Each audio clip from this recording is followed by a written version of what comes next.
সম্প্রতি তার একটি কথা খুবই ভাইরাল হয়েছে বাংলাদেশ ও ভারতে। তা হলো বাংলাদেশ থাকবে না, থাকবে না বাংলাদেশ। বাংলাদেশ থাকবে না, থাকবে না বাংলাদেশ। তার এই কথায় যেমন হাসির রোল পড়ে গেছে, তেমনি অনেকে রেগে আগুন। একজন সাংবাদিক কিভাবে এসব কথা বলেন যেন মাথায় ধরছে না অনেকেই হয়তো এর মধ্যে চিনে ফেলেছেন লোকটিকে। ঠিকই ধরেছেন, ভারতীয় একটি গণমাধ্যমের সাংবাদিক। এই ব্যক্তির নাম ময়ূখ রঞ্জন। আর যারা এখনো চেনেন না তাদের জন্য আরও স্পষ্ট করে দিচ্ছি।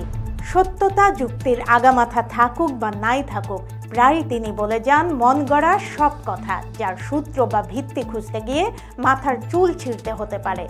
গত ৫ আগস্ট বাংলাদেশে শেখ হাসিনার সরকার পতনের পর এই ময়ূখ রঞ্জন যেন আটঘাট বেঁধে নেমেছেন বাংলাদেশ বিরোধী প্রোপাগান্ডা ক্যাম্পেইনে। হিন্দুদের উপর যে ধরনের অত্যাচার হচ্ছে, এইটুকু জনসংখ্যা এখন হিন্দুদের রয়েছে ওখানে, সেটাও ধর্মান্তরিত করে দেওয়া, মেরে দেওয়া, কেটে দেওয়া। অভিযোগ উঠেছে তারা বাংলাদেশের বিরুদ্ধে যে প্রোপাগান্ডা চালাচ্ছেন সেটি অত্যন্ত সুপরিকল্পিত।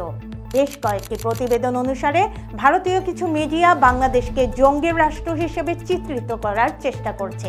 সামাজিক মাধ্যমে গুজব ছড়িয়ে সাম্প্রদায়িক অশান্তি সৃষ্টির পায়তারা করছে।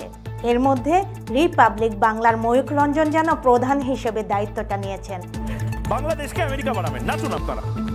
18 কোটি মানুষকে পথে বসাবে মোহাম্মদ ইউনূস। বাংলাদেশের প্রধান উপদেষ্টা ডক্টর মোহাম্মদ ইউনূসকে ময়ূখ রঞ্জন প্রায়ই ডাক্তার বলে সম্বোধন করেন। হয়তো তিনি নিজেই জানেন না ডক্টর আর ডাক্তারের পার্থক্য কী। সামাজিক মাধ্যমে অনেকে তার নাম দিয়েছেন হকার সাংবাদিক। আবার তাকে নিয়ে এমন ভিডিও বানানো হয়েছে যেখানে প্রশ্ন রাখা হয়েছে, ময়ূখ রঞ্জন কি সাংবাদিক নাকি মলম বিক্রেতা?